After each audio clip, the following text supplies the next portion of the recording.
5-year contract. It's just, I bring it up only because who cares, Scott? It's just mine. Jaren Jackson Jr., good player. Don't get me wrong. $50 million a year. You know, we all bitch and complain about the Juan Soto deals and the Ohtani deals, and you get guys like Jaren Jackson making $50 million a year. In-game live, only on SportsGrid. There's now 7 different directors of analytics for like the Raptors, the Chiefs, where you can see us all like workshopping these ideas in these threads because golf is so ubiquitous amongst gamblers. And so that was like the most popular non-poker forum was the golf sub-forum. And then once we started thinking about once I realized in 2013 that Brody's book was coming out, I just thought stroke chain putting was it. The Smiley Show, only on SportsGrid. I'm saying I like their odds because I think they're insane at this point, but I do think they are a very viable option. I don't even think their odds are that insane. Honestly, they won 64 games. So you like this move for them? Well, so the odds... Regardless of the odds, just from a basketball. Yeah, the odds have nothing to do with it. They won 64 games. They were eliminated by the Pacers, who lost Halliburton. The other 60-win team was the Celtics, and they lost Tatum. Like I think, and the Knicks don't have a coach. Betting above the rim, only on SportsGrid. You want to take that gap year and trade LeBron James somewhere and get value, legitimate value for a 41-year-old player, LeBron James, I still think, in return. I think you have to explore that because if LeBron wants to win a title, we've heard so much buzz for, I think, 3 or 4 years now, Kevin, about Stephen Curry and LeBron James wanting to eventually play together. This might be that moment here. If you're the Golden State Warriors, why not make that call? I think that's something to watch out for. Game time decisions, only on SportsGrid.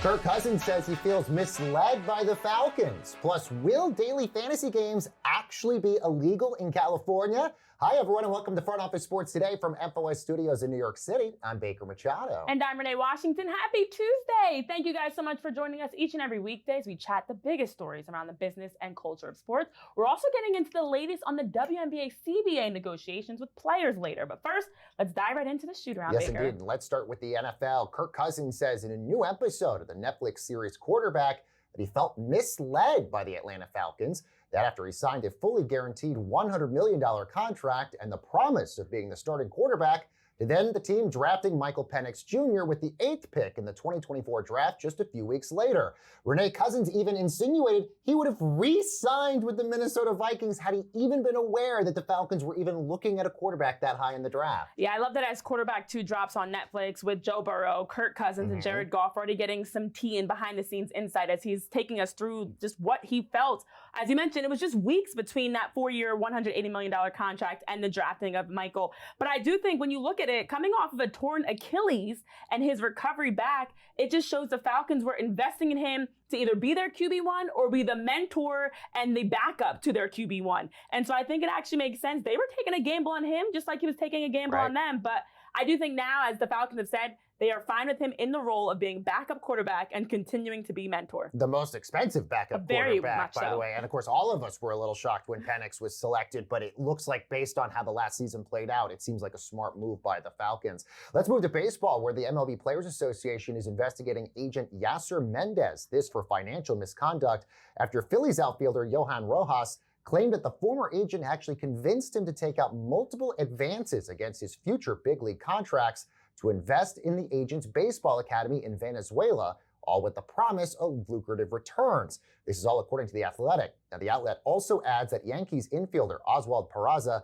while also being represented by Mendez, was allegedly also taking out multiple loans against future earnings and even invested some of that money in that academy as well here. It's another story, much like we heard with Fernando Tatis Jr. and his lawsuit of minor league players, teenagers at that are getting exploited or misled. And when you hear about Johan Rojas speaking of 2019, 2022 investments that he was being promised as his agent convinced him, take out two advances of $875,000 total, invested into Mendez's baseball academy for pro, and then claiming mean there was going to be a return for Johan Rojas if he made that investment. There's a lot to this. It also involves Clutch Sports Group as well in some detailing that's coming out. So something else we're going to keep an eye on. But I think the bigger picture here is these minor league baseball players, especially those that are international players, need the support and guidance from the people that are supposed to be helping them prepare for a major league baseball career. And of course, it's unclear if Mendez is still an active agent within Major League Baseball, even though, according to The Athletic, he still claims he is. Meanwhile, an update to a story we covered last week, Dewana Bonner, who was just released by the Indiana Fever, is expected to rejoin the Phoenix Mercury. That's a team that she played 10 seasons with, and she also won 2 WNBA titles with. Now, Bonner was a key offseason addition for the Fever, but just played 9 games this season until she missed multiple games for personal reason, which led to her release from the team. And when the Fever waived Dewana Bonner, she was such a big name that other teams should be looking to get. Now, the Atlanta Dream and the Mercury were the 2 teams that were favorites, so to speak. But as you mentioned, we're talking about a 2-time champion. We're talking about one of the scoring all-time leaders across the WNBA, 6th Woman of the Year. She's had so much success in this league. It just was not a good fit with Indiana. So now she gets to be reunited with her fiance, Alyssa Thomas, but also, as you mentioned, reunited with the team that drafted her way back when in 2009 as that number 5 pick, and see if she can get back to being, as a 37-year-old veteran, closer to what she's been in the prime of Dewana Bonner. So I think this is a good fit for her, not only in terms of basketball, but also personally. Yeah, and of course, the Phoenix Mercury having a really good season so far this year as well. All right, let's move to the NBA, as one team that has quietly had themselves a pretty good offseason is the Orlando Magic, and they could be a real threat out east. Plus, we also have a better idea of how long Tyrese Halliburton's injury is going to sideline him and how the Pacers reacted to the Miles Turner signing with the Bucks. So let's dive into that and more in our main event. All right, so let's start with the Orlando Magic. And big news here, according to Shams, they're locking up their star Paolo Banchero to a 5-year, $239 million maximum rookie contract extension. This could reach, if he gets all of his incentives, Renee, $287 million, which is incredible. But it's also incredible just how much the Magic have invested in the rest of their lineup. If you look at Banchero, Franz Wagner, Jalen Suggs, they have basically all of them plus Desmond Bane locked up through at least the 2028-29 season now. Yeah, and even with all the other moves they made, this has been the most important one. I mean, ever since Paolo was drafted and became the Rookie of the Year, they've had 2 playoff seasons after a 3-year drought. They've also been a team that's been right in the hunt of being a top team in the East. And so with him having player options last season, this season, and potentially hitting the restricted free agency market after this upcoming season, they had to lock him in. You could not let Paolo get away. So to see they have not only this massive deal in this extension, but also with some of the contingencies there. I mean, year 1 is 25% of the salary cap and also a 30% increase in his salary if he's able to be an all-NBA, all-defensive, or even an MVP honor. So there's some other aspects, as you mentioned, that could raise what is the floor of his salary. And I think it makes sense for one of the best young talents across the NBA. Yeah, and by the way, he joins very select company in terms of players who have gotten their rookie contracts to a maximum level. He joins somebody named Luka Doncic with the Dallas Mavericks and Trae Young, who also had max contracts through their rookie deals. Let's move over to the Pacers, because a lot of drama over there. Kevin Pritchard, the president, basically says he was as surprised as we were to the news that Miles Turner would be leaving the club and joining the Milwaukee Bucks.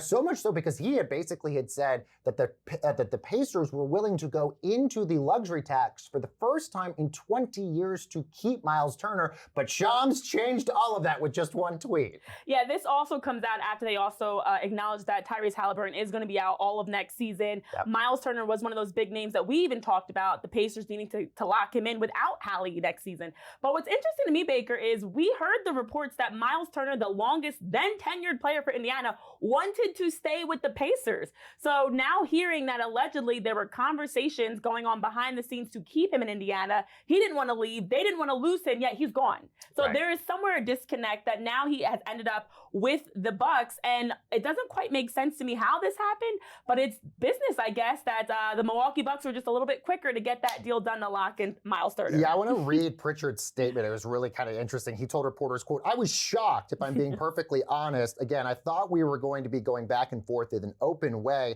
but Miles must have heard something in that Bucks offer that says, I'm going to take this right now." Of course, obviously, the Damian Lillard situation had to have happened for the Bucks to even be able to sign Miles Turner, releasing all of the money that they would be having on Damian Lillard. And by the way, I looked at BetMGM. They now have the Pacers barely at 500 next year because of the losses of Miles Turner and Tyrese Halliburton. Yeah, and even saying they would have been open to a sign and trade type of a deal with Miles Turner. They were open to conversations and negotiations with Miles Turner, but apparently Miles Turner felt that 4-year, $107 million contract that he was going to get with the Bucks was something he could not pass up. So I think it just speaks to the nature of players now speaking up more vocally about what they want, the direction they want their future to go, even if it's in a situation like this. All right, and let's finally move to somebody who loves to talk about the league, and that's Draymond Green, who posted this really interesting thing on Threads, of all places, essentially saying that the NBA players failed to fully adapt to the current reality of the collective bargaining agreement, saying in a series of posts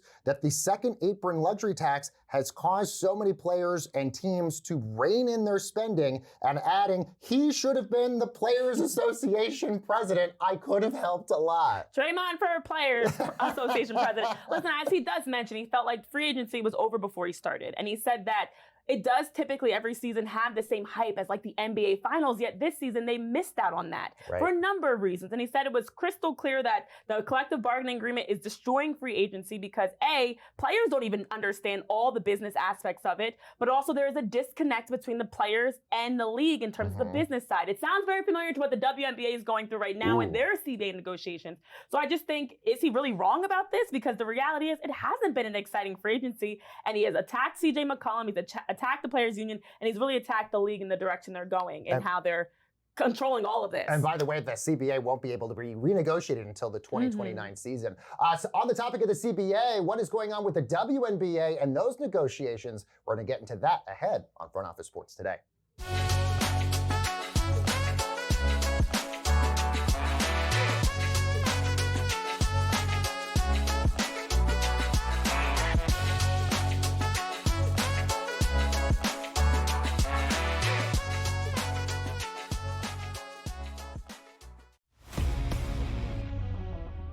That insult to injury, Aaron Judge gets hit by Anthony Volpe. What did he do? Punch him, hit him with a bat? No, he hit him with a baseball. Basically floated it over as Judge was running, and you see the picture there. Bloodied up.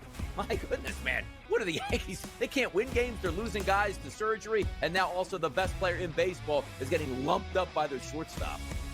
Yeah, I guess, when it rains, it pours. Pro Baseball Today, only on SportsGrid. 9 times out of 100, when you get a gift for the boys in Vegas, what happens? The dude doesn't even get out of the first inning. I feel bad for him. He gave up 7 runs, 5 earned, but 7 runs in total, 5 hits, walked 2, didn't strike out a batter, and like I said, didn't get out of the first inning, got 1 out. I don't know how they do, Joe, but I'm telling you, those lines didn't make any sense. In-game live, only on SportsGrid. Devin Booker had to run the point when Chris Paul was hurt. And we're like, Devin Booker's a point guard. Devin Booker's not a point guard. Neither is Jalen Green. So I need to know, once you get rid of Bradley Beal, who cannot be on that team, who is the point guard? And then I think as a 6th man, I actually don't mind it with Jalen Green. Betting above the rim, only on SportsGrid. What is going on with the Pittsburgh Steelers? How about I answer your question with a question, Kev? Okay. What could possibly go wrong? I would say it's possible that you somehow, in bringing in Aaron Rodgers, which is supposed to be a win-now move, look around at your team and go, wait, Pickens, Minka Fitzpatrick, and TJ Watt aren't on it anymore? Game time decisions, only on SportsGrid.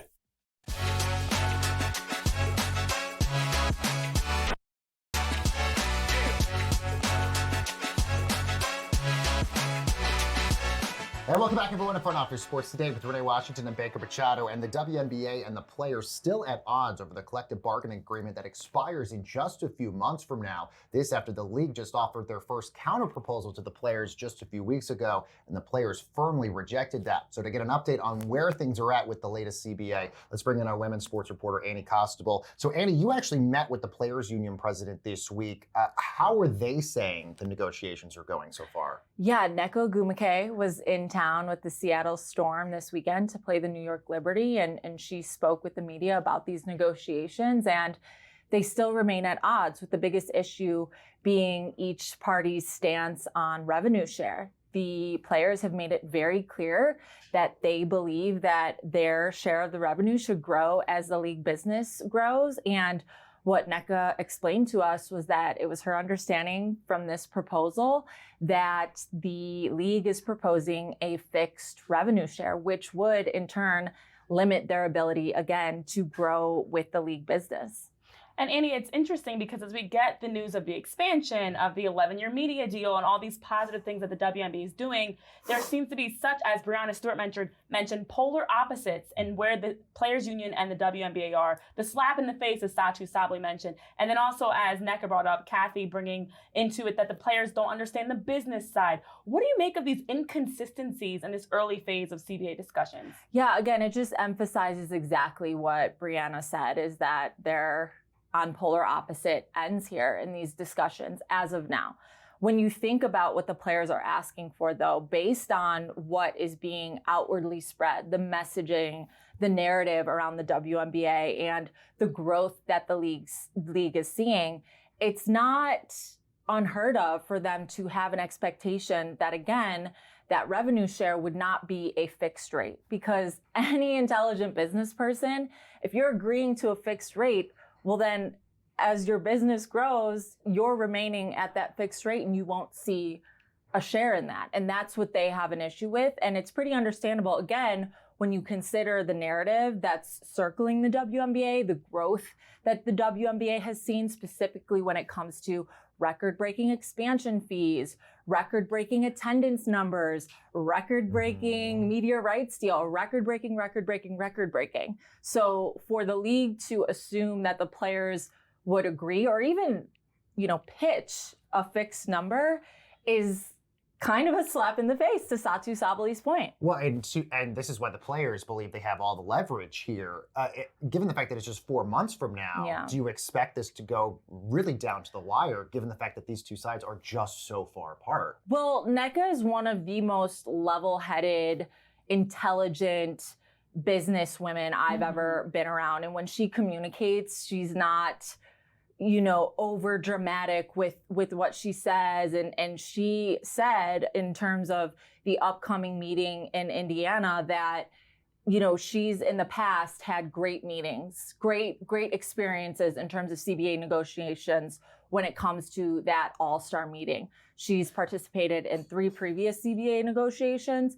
And again, she emphasized that while maybe she's lacking confidence now, that's a meeting where in the past, good things have come out of it. So I think when you hear that from a person like Nneka, it says a lot about the direction that these negotiations can go from here. When the two sides meet face to face, it's a lot different than when you're communicating via proxy as they have been over the last few months.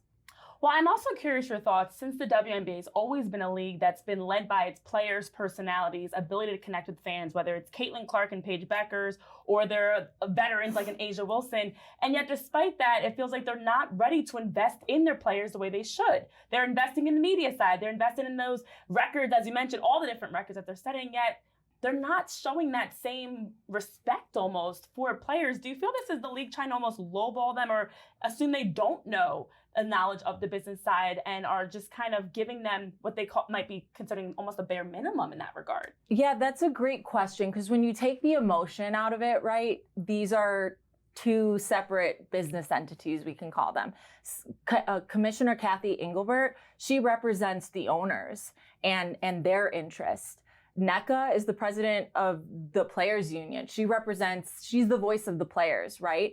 And so when you consider who Kathy is representing, well, the best interest of the owners is to get a return on their investment. The way that they do that is to negotiate terms that are better for them. So the best CBA is one that you would hope benefits both sides. And so I think these early negotiations, if you talk to anybody that's been privy to negotiations in any form or fashion, it's very common for one side to lowball the other at the beginning. I mean, I was part of a union back in Chicago, and that was something that commonly happened, especially in media. These media entities lowballing you at first, having to go back and forth. This is very common for the two sides to go back and forth. But I think where the issue again comes in is the league standing firmly on that fixed revenue share. And again, it just doesn't make a ton of sense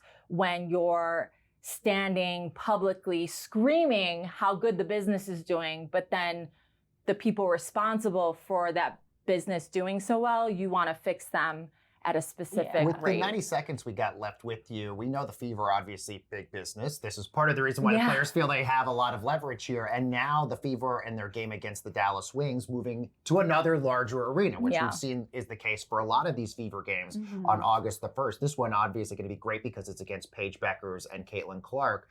But just how big of a deal is this that the Fever continue to keep going to these massive arenas here?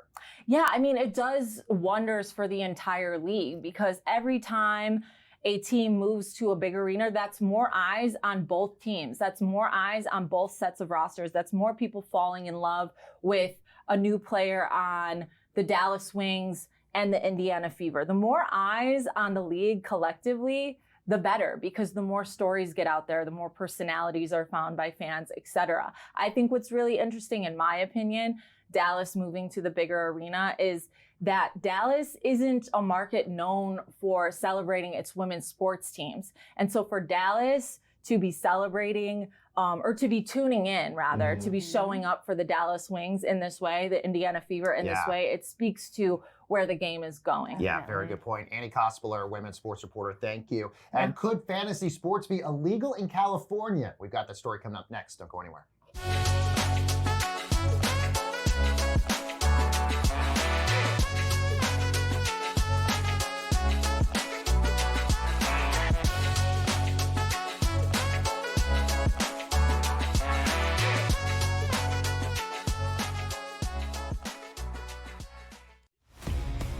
Blue Jays to really make another addition at the deadline. They just got Max Scherzer back. Can they get another pitcher to help out with the pitching staff, which I still think is their biggest issue? They're looking into being in a good spot right now. And also, Tom, like just the evolution of handicapping, right? Early in the season, I don't want to take this Blue Jays lineup. Like, it's really bad. Now, the past couple weeks, every day I'm looking at the Blue Jays going ooh, team total, RBI chances, guys that were in household names at the beginning of the year.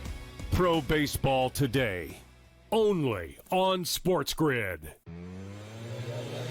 You got swept by the Marlins. You got some issues here.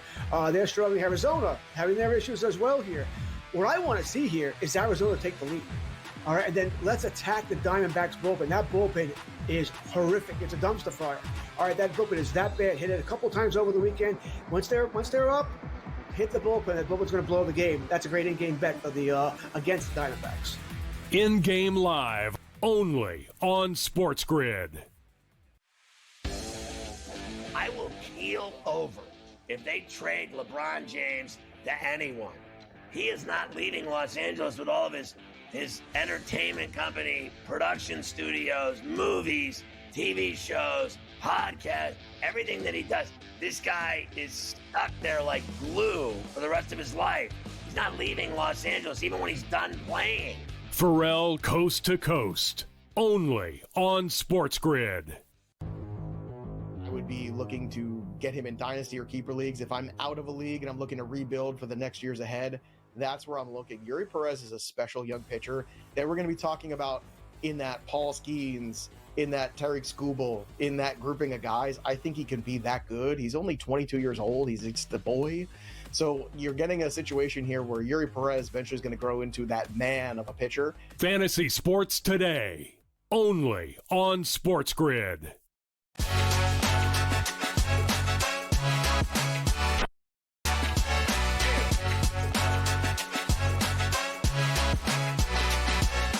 And welcome back, everyone, to Front Office Sports Today, where the California Attorney General said last week that daily fantasy sports games are considered illegal sports gambling. This because they involve betting on sporting events. Now, we should note California, one of 10 states where sports betting is still not legal. So for more on this, let's bring in the asset class newsletter writer, Ben Horney. Of course, you can read the asset class on frontofficesports.com. So, Ben, what exactly is the Attorney General saying here? And are companies like DraftKings and others, should they be worried here?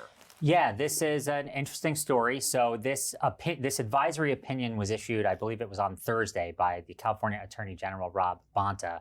And it states that draft-style games and pick-em games, daily fantasy sports games, are considered illegal sports betting under California state law. Now, this is an advisory opinion, so it is not law. It is not changing the law. It is just the opinion of the Attorney General. Companies so far are seeming to not be taking any action. Underdog Sports said they're going to continue offering those games. I believe DraftKings told me that they're continuing to offer the games. FanDuel hasn't said anything, and there hasn't been much from others. For now, these places can still operate these games, but the risk is that the California Department of Justice could at some point decide to take actions against companies that are still offering it. So users themselves are not at risk. You can still, as long as they're being offered, you can play those games, but the companies might be in for a headache later on. And this feels like another example of just the uncertainty of how to roll out sports betting across the country, honestly. But looking specifically at this incident, I know the argument of daily fantasy sports versus traditional sports betting has been brought up. What do you perceive happens next in this? Well, so the really kind of unique wrinkle in the California situation is that one of the main arguments for daily fantasy sports being allowed, even in a state like California, where sports betting is not legal, is that those are games of skill, not chance. And what the California AG said in his opinion is that whether it's a game of skill or chance, it can still be considered sports betting. So that argument doesn't hold any water. As far as what's next, I mean, California seems like it's going to be a huge challenge to pass sports betting legislation. And there's also been a really significant slowdown generally. I mean, I think it's 39 states and DC have some form of legalized gambling. But it's been a little bit since a state passed a new bill legalizing it. And I've been speaking to, sources within the industry. That is one question people are asking of like, why has this slowed so much? Ben, with the last 90 seconds we have with you, we all saw President Trump's big, beautiful bill get passed in Congress last week, but a lot of gamblers are really concerned about some of the language in the bill. What do we know about that? Yeah, so there was a provision that kind of flew under the radar in the bill that changed the percentage that gamblers can deduct from losses, I believe it was, from 100% to 90%, I think were the numbers. And basically it's going to make gambling more expensive. And so people are worried about that. The new news on that front is that today, I believe it was, Democratic representative introduced a one-page bill that would basically restore it to what it was before this passed. And a Republican representative, Troy Nehls from Texas, is co-sponsoring that, which came as a surprise because, I mean, in this current state of affairs, it's hard to get people on both sides of the aisle to agree on anything. Yeah, and we're even seeing legislators from Nevada also trying to get involved in this as well. Ben Horney, thank you so much. Of course, you can read this story and others in Ben Horney's newsletter, Asset Class, which you can sign up for at frontofficesports.com. All right, let's see what's bubbling over at the FOS water cooler. All right, cue the nostalgia, Renee. A modernized version of the classic video game Backyard Baseball 01 is now out for PC, iOS, and Android.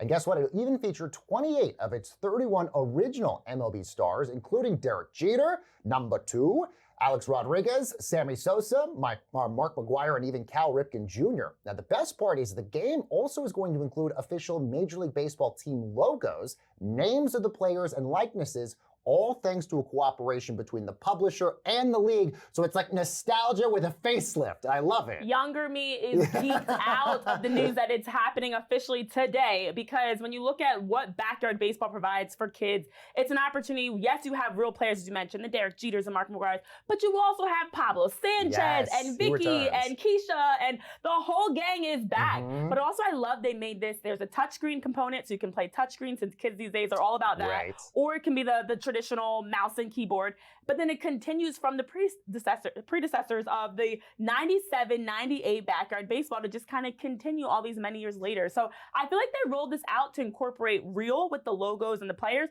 but also still give the excitement of truly being a kid playing Backyard Baseball. And the good thing is Major League Baseball, as we mentioned, now embracing these old games and these and all of this nostalgia that you normally were very resistant to wanting to be a part of. So allowing them to give the name and likeness on this is so cool to sort of update this. And they had already launched out Backyard Baseball 97 on iOS, Android, Nintendo Switch. So just slowly giving kids a taste of what was the good old days. Really quickly, who was your favorite player besides Pablo Sandoval? Oh, it was Pablo. Yeah, though. yeah. But I also liked Vicky. Yeah, I was always Derek Jeter and Ken Griffey. Guys, coming up on FO West tomorrow, we got a lot more stuff with the NBA. Thanks so much for watching. We'll see you next time. Ashley. Oh, okay.